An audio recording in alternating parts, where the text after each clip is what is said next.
So we talked a lot there, Khaled, this question's for you to start with. We talked a lot there about the importance of bringing the humanities into our education, bringing them back in where perhaps they've been slightly sidelined to date. What's the role of investment in this, and what are the kind of market forces that might mean that there's a lot of investment at the moment in STEM, for example? How do we make sure that we're investing in all the things that are kind of relevant for the future of education? I think there's definitely been a coming of age of a realization, like it was touched upon on the last discussion, that the hard skills and just know how to code in the right manner or figuring out a good business model is actually necessary, but it's not sufficient. And I think the reality is technology is pervasive and has taken over a big part of our lives, and we realize that actually just being successful from a financial standpoint can also have very dire consequences in society. Technology can be empowering, but it can also be alienating. Mm-hmm. And so what you see right now, and definitely in Europe, but also to a certain extent in the Valley, is there's definitely be more of a focus in terms of actually what culture and what values you actually set in your organization, and basically in terms of the people that you recruit, so that you're not only focusing on the financial returns that you're going to get, but there's also the second and third order degree of consequences to society that you have. So in reality, I would love to say that it's the case everywhere. Practically, it still has long ways to go, especially in the Valley, where honestly everything is going to be determined by the financial returns that you get, and also the level of the certainty that you're going to get in delivering the returns that your LPs have basically put in your fund. More than enough right now is basically chasing growth at all costs. But I definitely see that we see more accountability coming right now, in the sense that some of these companies that have been extremely financially successful also paying the backlash of the consequences that they've had on society. We've seen talking about your Facebooks and so on. Indeed, absolutely. And I think that right now you see these companies are having a harder time hiring. They're having a harder time retaining employees, because it's becoming more difficult for them to actually tell the challenge that they're actually connecting the world, where they may have been a reason why they've been deconstructing the social fabric of democracies. I mean, that's quite interesting, because there was the founder of Ecole 42 at the drinks yesterday evening, and he was talking about his new venture, which will kind of roll out what they're doing, but change the business model slightly, so it's more around, I think they'd take 60% of, I wasn't sure if it was earnings when the people graduate, but the point is that they are getting higher earnings. I think they get paid whilst they learn, and perhaps that's something about tapping into whether it's the millennial or the next generation's kind of aspirations are more sort of socially minded as well. I think there's also another aspect to this one, and as well, the Finnish government has created a law that you're not allowed to make money, so to say, with education. And so there's no private schools in that sense, so which blocks a lot of the sort of companies working inside of Finland. And as we've heard already today, there's always this sort of other side that we might see a larger gap between our students, because there's always a huge amount of students that don't have the access to gadgets and don't have the access to different type of tools in order to learn. And we're talking about change and creating the future of learning. So one of the points today was around, what's the role of international league tables, as it were, or rankings. And we had Andreas Schleicher here on the last session, but as I understand it, you've had a role in that. So perhaps, what's your opinion on PISA and how that can actually act as a lever for change as well? Yes, I've been working in the Finnish PISA team since around 2006, I think. And well, it's a double sword, I would say, in many ways. Everybody who is involved in the PISA assessments or other international assessments really know how little we can know through the assessments. And at the same time, we know we get a lot of information that we didn't have previously. So for instance, in Finland, we had a huge immigration wave after the Syrian refugee wave in Europe. And we decided, or the Ministry of Education decided, to take an oversample of our students with an immigrant background in PISA, because we really didn't know how our students with an immigrant background were doing in Finland. And Finland is, as you know, many times labeled as the best education or the superpower of education. And it turned out, I was in charge of this assessment, and it turned out that our students with an immigrant background are lagging 2 years behind the students that doesn't have an immigrant background. And I think here we can find some power with these type of international tools. They tell us a lot of information. They tell us a lot about things that we didn't know that exist and that we didn't ask. And so it can be a powerful sort of tool towards a change. But at the same time, for instance, policymakers very often use the PISA, TIMSS, PEARLS and other international assessments for their own agendas, so to say. And so there's a communications piece there as well, isn't it? Because people jump on it and say, Finland's amazing, and they don't dig into the fact that there's a gap between we have a lot of challenges. work and and then the results and how long the gap is between. One of the questions today was about how we kind of foster learning. And as I understand it, there's, the piece around how important it is for children and adults to interact at a young age. One company I spoke to this week is called Werlabs, and they use natural language processing to put a device not unlike an Alexa or Google Home in the house and listen into children's interacting with their parents and kind of basically assess to what extent is this quality interaction, and then try and prompt further interaction. What are your thoughts both on things like that, and have you seen other interesting kind of educational technology innovations that you think would be useful to fostering learning? I think it's interesting. I think we just need to be cautious not to throw the baby with the water. I think that sometimes one of the biggest hindrances to learning is actually control. It's centralization. It's norms, and I think like trying to assess too much and control too much the development of a child or of a student actually can defeat the purpose.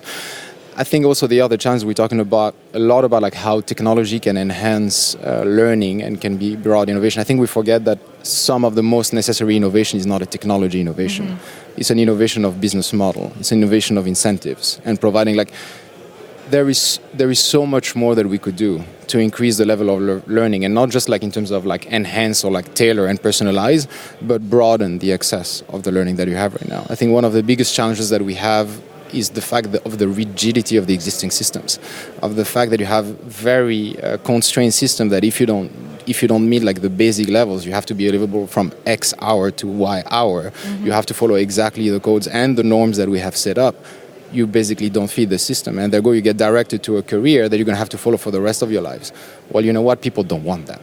And actually the reality that there's so much talent that is available, but that doesn't get that first opportunity, which I see as a big issue in Finland is, you may have the ethics of conviction that basically education should be a public good available to everyone. The reality, it is constrained to a very specific set of people, and if you win the Geographic Lottery or the wealth lottery, you're going to have access to it. The reality, a big part of the population is being completely left out and is being completely ignored. So being able to come up with a business model with a financial incentive that allows to bring in some of these people and make some money out of that in order to scale it, I'm all for it, because I'd be very happy to be told that I'm a financial investor, that I want to make money. If at the end of the day this money has been made and allowed to teach millions of students, and companies like Open Classroom or Lebanon School are doing it right now, I'd be very happy to be the scapegoat of that. You can sleep well at night. Well, perfect. I would. We heard previously about the university's sort of responsibility in these type of sort of new innovations on this educational scenery, and in my role, I have assessed multiple startup sort of innovations on the educational scenery, and honestly, I must say that only a few of them are those type of where I would personally invest my money into. So, for instance, this Google, this talking, device collecting information on how I'm interacting with my children. I could just throw it out of the window. I have 3 daughters, so I don't know how much quality. Yeah. I mean, if I understand correctly, you've invested in Uber, is that right? Yeah. So this is quite interesting because quite a lot of people at EdTech events, they start to talk about, but it's the Uber of education, or it's the Airbnb of education, or EdTech is the new FinTech. And it sort of drives me crazy a little bit because, really it's much more complicated. As you say, it's, it does take a lot of time for companies to do well. It's very difficult out there. So yeah, I mean, from the point of an investor, what do you see when you're investing in other industries versus the sector of education? I think that, notoriously, education has been a very difficult sector to invest in for a number of reasons. First, it's deeply regulated, and there's a reason for that. You cannot do like Facebook, move fast and break things when you're talking about the education of your children. Nobody wants to break the education of the children, and rightfully so. It's been heavily regulated. It's been very difficult to find business models that are sustainable and scalable. Because most of the time, education companies were selling to governments or universities with basically level of fundings that have been going down and sales cycles that have been very long. And so historically, they have been struggling to basically get there. That has changed. If you see over the last 3 years, you have a number of fundings with new models that have evolved. We mentioned Open Classroom, which is a digital and online education platform that really teaches students, 6 million students on a yearly basis, with a lot of free content that is available to everyone, but also degrees that take 6 to 12 months with a guarantee of employment down the line. You have the extreme version of that has been started in the US called Lambda School, where actually the teaching is free. You can join this program, and basically they get paid with a percentage of the salary that you're going to make down the line. And here that we're getting closer to the Uber of, in the sense that it basically confronts the problem with its face. We have massive demand of employment in the tech sector. There is an incredible shortage of developers, designers, and product manager. And at the same time, you have a vast category of people that is unemployed or is stuck in a career that has very little basically development potential, with salaries that are lackluster. A junior developer in San Francisco gets paid anywhere between $120,000 to $160,000 per year. So basically they bridge the problem by saying we're going to teach these people for free within 3 weeks, 6 weeks, 9 weeks, and we're going to get a cut of the salary they make down the line. Ethically speaking, is it perfect? No, I don't feel extremely comfortable with having basically people owing part of the salary they're going to make to an institution. Do I feel better about the fact that vast people are unemployed or basically stuck in a career they don't like? No, I feel worse about that. So I think these are the kind of innovations that we can see in education, and I think it's really vital right now.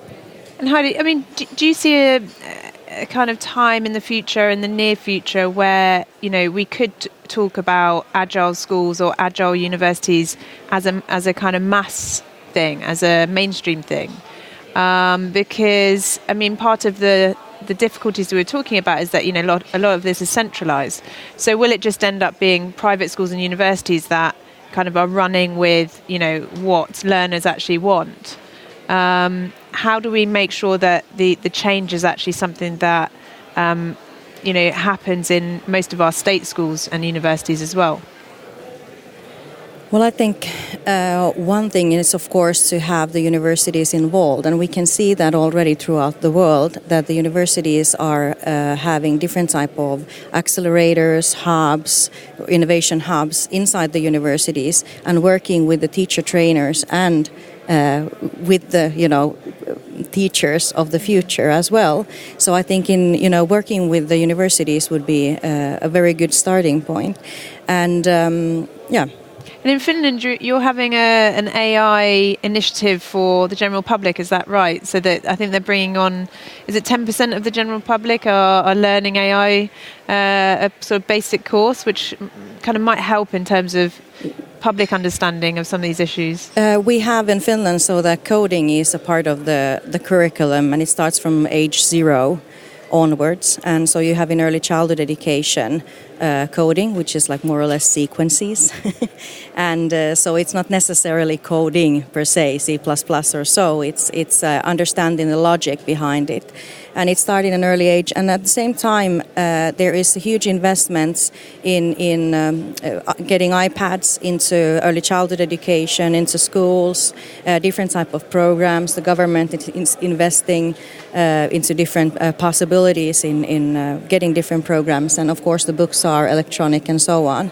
But yes, of course, because we don't have any private schools or very few of them in Finland, it happens in a pace that the government wants it to happen. And we've talked about the importance of investment, strategic investment, and the kind of changes that some of the schools and universities are going through.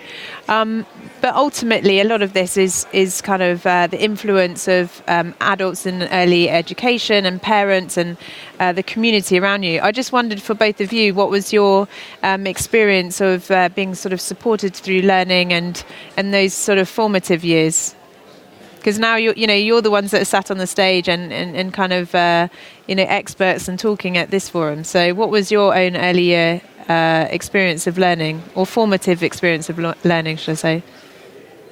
On my side, it was a bit interesting. I think I was confronted with both sides of the system. I was born in Tunisia, but I grew up in France, and I was confronted with the beautiful side of it, with incredible, motivated, passionate teachers, and the extremely ugly side, in the sense that I came from Tunisia to France, and being an Arabic kid, I was put in a class of challenged children because I was deemed to be dumb and stupid and not being able to follow the program of other kids.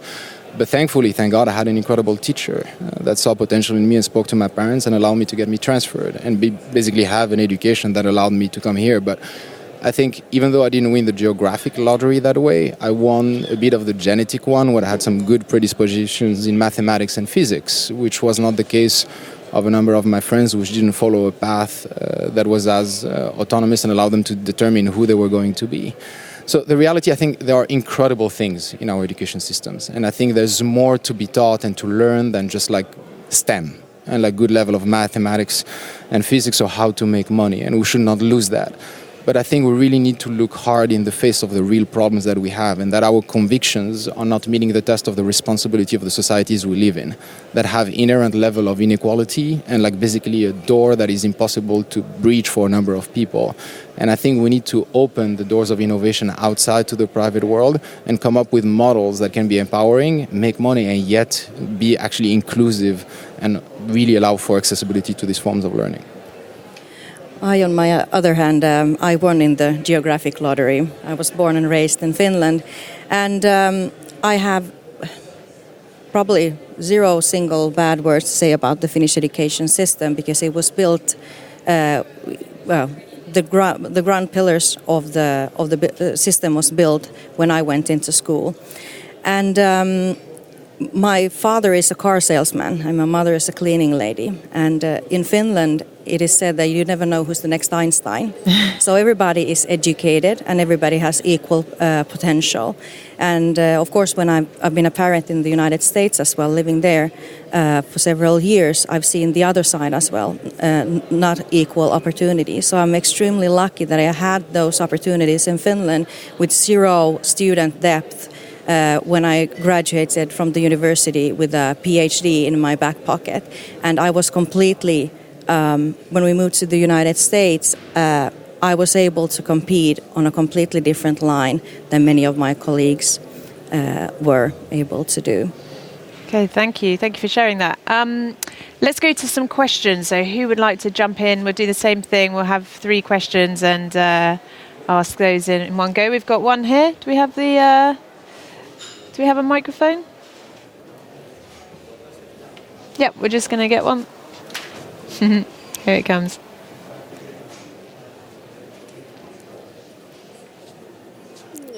J'ai pu observer. Can you hear the English on Channel 2? Well, in France and in Morocco, I have witnessed a deconstruction, not to say a destruction, of the education system that is at the level of the government. And I understand there's going to be a lot of private investment in national education, which obviously is an important factor worldwide. And I must say that I don't quite see how we will be able to move from something which was in the public interest to something which hinges on private interests. And I see those who are really interested in a predator sort of way, interested in our children, therefore, and humankind. So I have many question marks, yet I feel hopeful and optimistic without being totally naive regarding the economic interests that might be vested in this. So how do we prevent private investment in education becoming a dystopia? I think that's been... It's a bit extreme. I think that's one of the reality, like the concerns are valid and they're important. The reality is like, as I hinted on earlier, the level of responsibilities when you're dealing with people's like education or people's health, for instance, like that's much bigger than when you're just doing like selling goods or like basically managing transport. The reality, I think there's one illusion or bubble that we need to break is the equation or the correlation between public being good and private being bad. I'm not saying that private is always good. There's definitely a lot of bad things in the private side. There's a lot of ugly things on the public front. I think in general, I rarely believe, we keep stressing, we keep insisting that innovation is important. Innovation doesn't thrive when it's centralized and when it's controlled by one entity. The reality, like if you had to do tests and like try many things, would you want it to happen in only one place, in one city or controlled by one entity? I don't think so. And the reality, it is not working. It is not working. Like people, we've never reached a state like from a societal standpoint where such a high percentage of the kids feel they're not going to have as good a life as their parents. In the United States, it's the biggest crisis they've ever seen. There's $166 billion of student debt, most of it being delinquent. I think the reality, there needs to be innovation. We need to try more, but we just need to be extremely careful about like the accountability that private institutions have and making sure that not everything can be done. And that the government and the public, civil societies also like stay on top of things. But I think we need to open the doors a bit more. I think on my I completely agree with you. It's an interesting question. And how I see it, that our teachers need to have the autonomy in the classrooms to decide what is important to teach and what is important to educate in this classroom. And with the responsibility comes also, or the autonomy comes also the responsibility of the teachers, so that the teachers in Finland, for instance, if my students are not doing fine, I'm the responsible for that one. And I have not been able to sort of find the right type of pedagogical, didactical solutions in order for them to thrive in the education.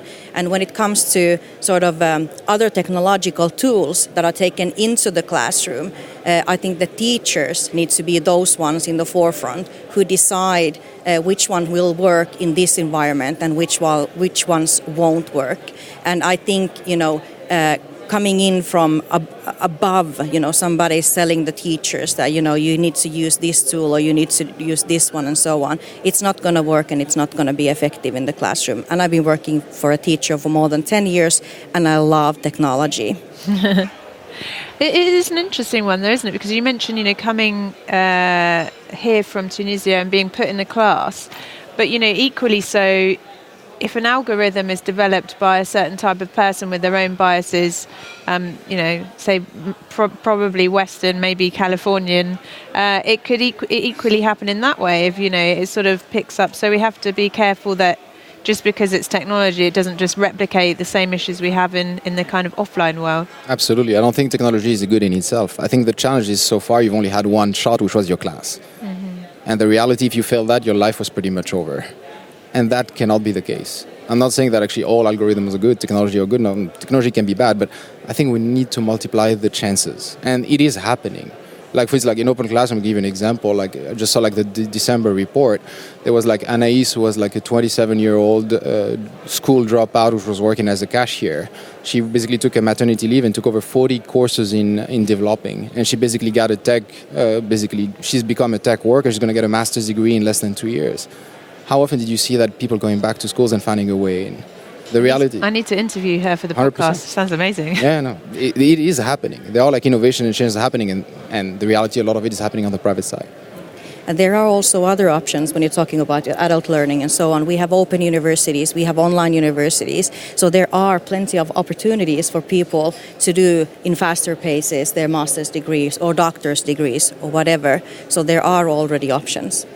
Okay, do we have any further questions? We've got three at the back, so we'll take all three.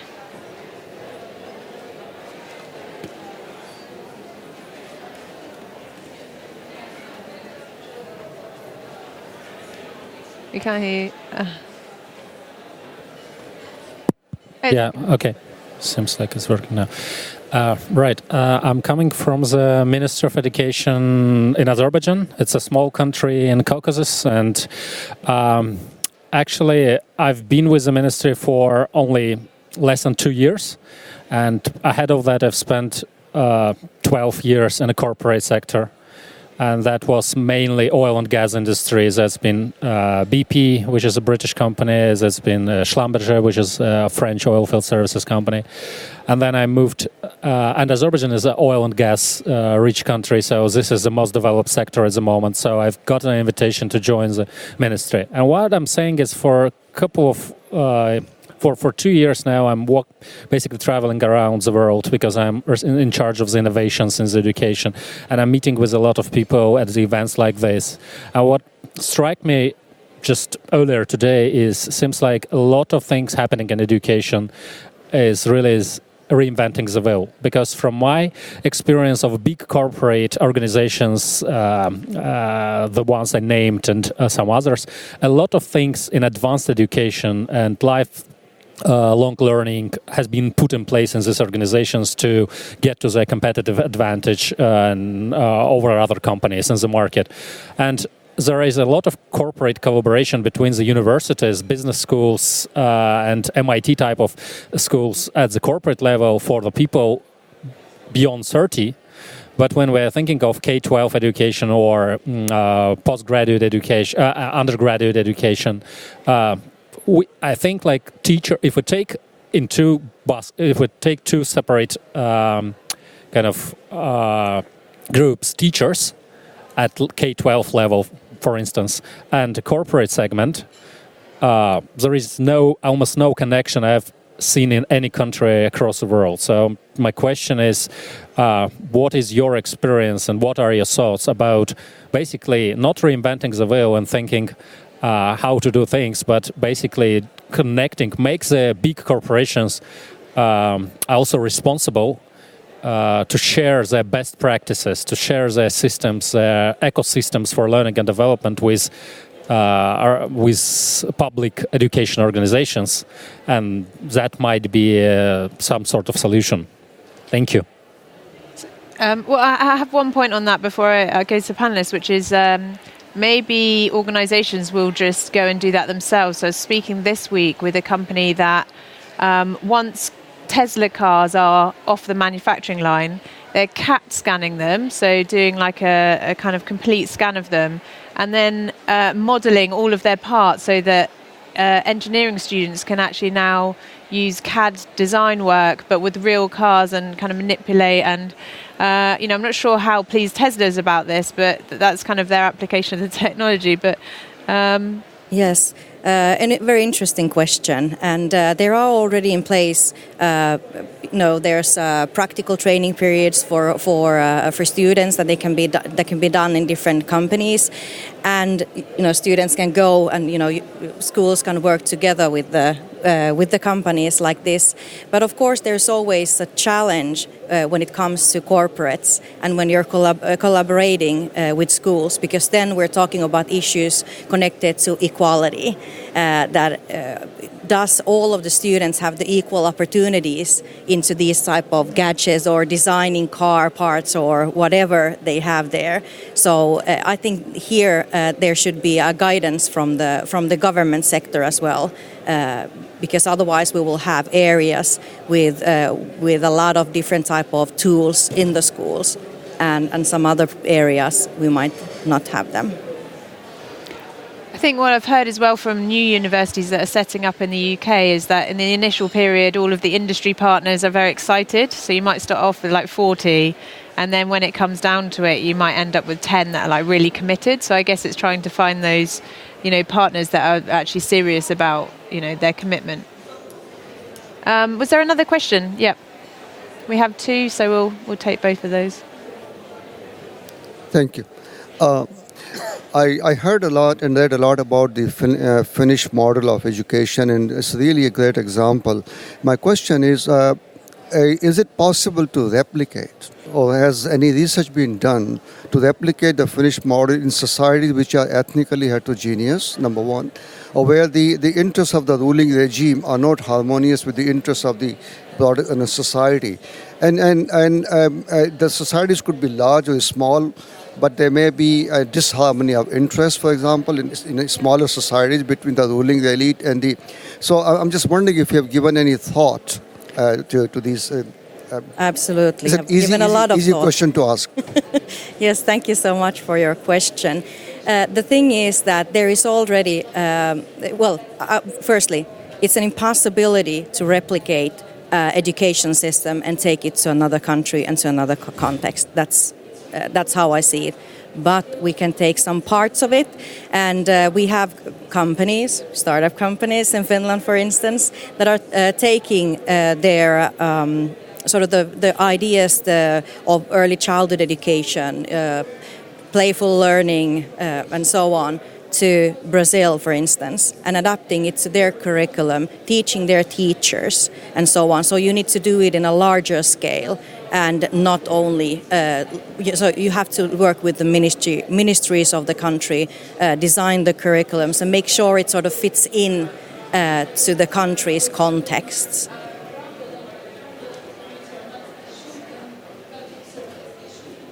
Okay.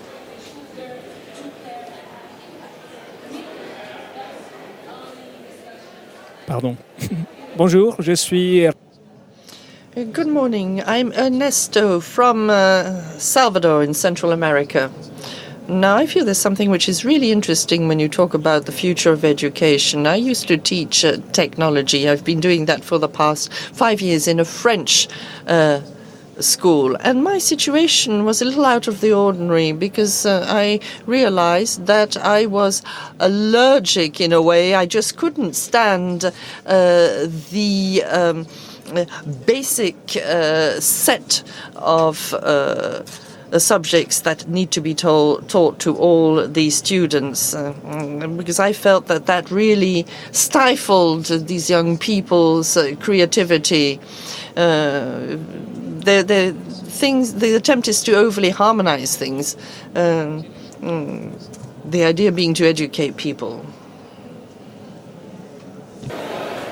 So I suppose the question is, how do we move to a more personalised way of learning that doesn't stifle some people whilst, holding other people back?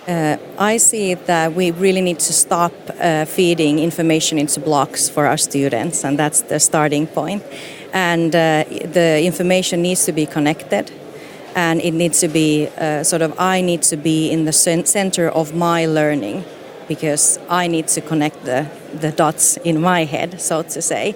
So yes, there's a lot to do on these aspects, but as we can see throughout the world, as Andreas already explained in the previous chat, that a lot of the countries are moving towards more sort of student-based learning, problem-based learning, and where you have a previous chat as well talked about the T sort of learning shape, where you have a deep understanding, and then with, for instance, different projects or so, you put the different dots together, or different subject areas. I think it's a tricky question. I think it's a tricky topic. I think that my personal belief is that coercion is really one of the best ways to hinder learning and hinders creativity. When you tell people you have to learn this, that's the best way to get a lot of them out, especially if you think creative people, entrepreneurial people.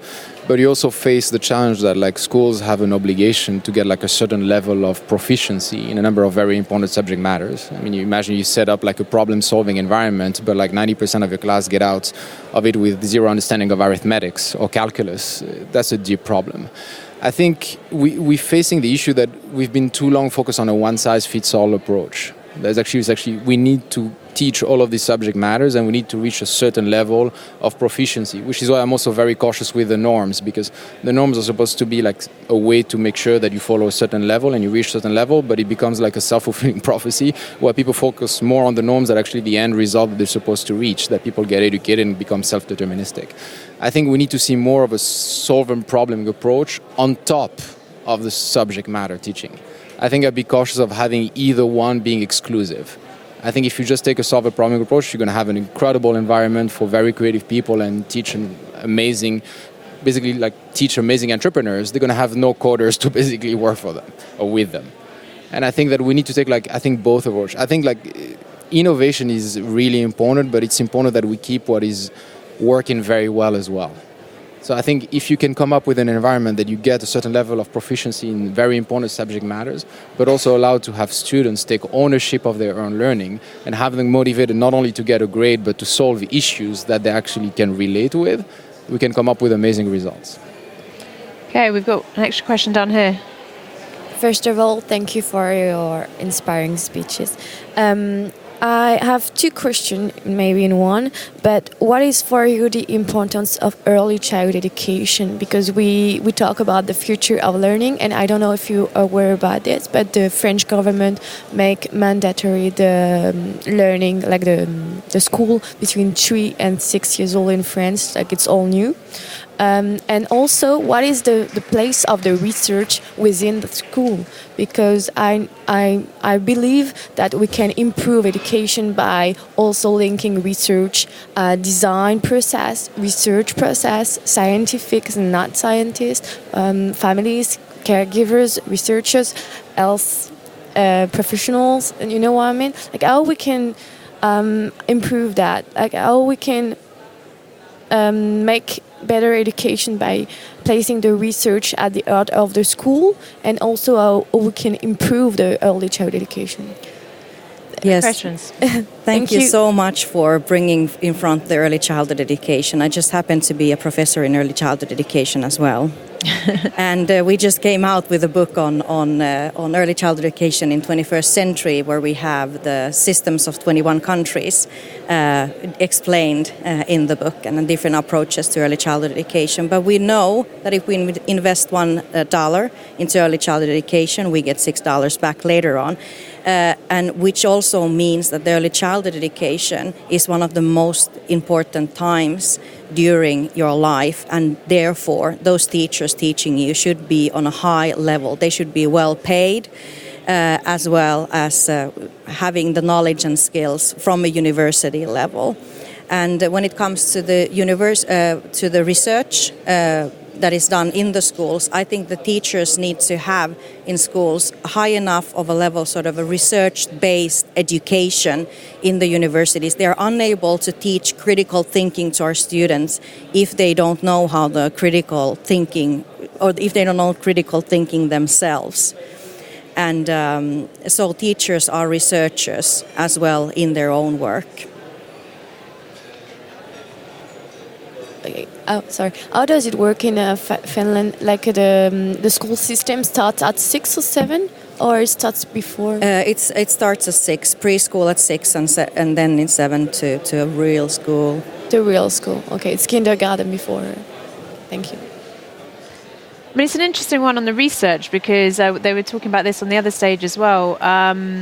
But it's on the one hand making sure we're abreast of all the research, but then on the other, the reality of school and policy changes. And you know, if we implemented everything, then it's incredibly stressful for the people that are trying to like manage new styles of teaching all the time. So it's kind of, how do we make that process as easy as possible? And you know, perhaps in Singapore they have that time to actually reflect and you know, develop their practice. So. Yes, if I could continue the idea on that one, so that I see it is extremely important that the policies and policymakers in each and every country understands their responsibility, because if the policies are not good, the practice will also fail. So that, for instance, let's take the collaboration with the parents, which is very close to my heart since I've been the president of the parental organization in Finland. And if there aren't the collaboration is sort of optional, not written into the curriculums and written into the law, whatever, steering documents. It's optional for the schools to do that. And if it's optional, it won't happen. No, absolutely. Would you do it? No, it's an extra sort of. And of course, you should see also the benefit of doing it. But I would like to see stronger steering documents in many countries throughout the world. It's interesting because I think it's an absolute outrage that early years practitioners get. Well, certainly in the UK, they get paid hardly anything at all. But it's also reflected in the wider investment in edtech in early years. Outside of China, it's kind of, it's a bit like the over 60s at the other end. It's just not invested in the same numbers. What's your thought on that? Is that a scale issue? Is it? I think that relates to the problem that we have in the current society that we have, unfortunately. The reality capital follows yield and basically returns. I think we have yet to find models where we can actually justify this. But it's also a question of political courage. It's also about political leaders really making a point and making it a priority. And we have ways to enforce that. We just have to ask for it. At least in democratic societies, you can actually claim and basically push. But I agree there is massive underinvestment in that space. I think there is also a lot of lack of understanding from political leaders of how important and how critical it is. And it's also a challenge of a number of societies who are cutting down budgets in public investments.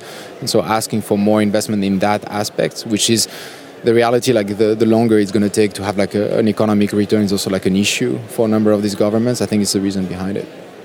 And Heidi, what was the name of your book again? Quick plug.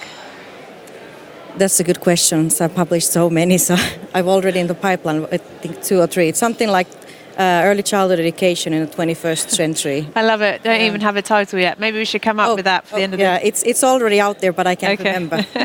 Brilliant. And we've got 30 seconds for a final question if anyone wants to be super quick. If not, please give a round of applause to our lovely panellists today. I also have a very official piece of paper here, so please could you'll leave your black receptors here. You can take your headsets, but it'd be wonderful if you could leave these here when you move on from this session. So thank you very much for listening, and have a great rest of your day.